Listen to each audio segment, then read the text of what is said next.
বিসমিল্লাহি ওয়া আলা বারাকাতিল্লাহ।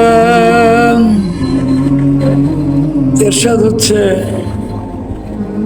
আল্লাহর নামে,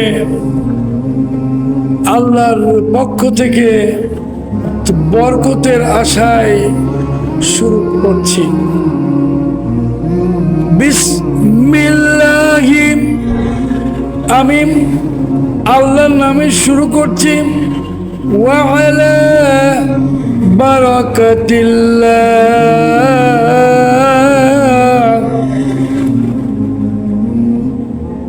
আল্লাহর কাছ থেকে, আল্লাহর পক্ষ থেকে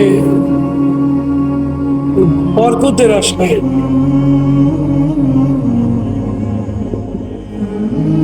এই যে আমরা দোয়া করছি খাবারের শুরুতে, এই দোয়া করার ব্যাপারে আমরা আমাদের মধ্যে কিন্তু কোনো বাধ্যবাধকতা নাই।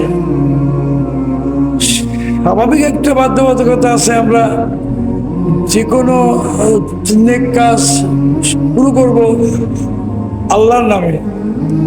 কিন্তু এই যে একটা বিশেষ একটা দোয়া, এই জন্যে যে আমরা যে খাবারটা খাচ্ছি এটা হলো আল্লাহর হচ্ছে নিয়ামত। আল্লাহর নিয়ামতটা গ্রহণ করার সময় আমরা আল্লাহকে স্মরণ করছি, আল্লাহর শুকরিয়া আদায় করছি।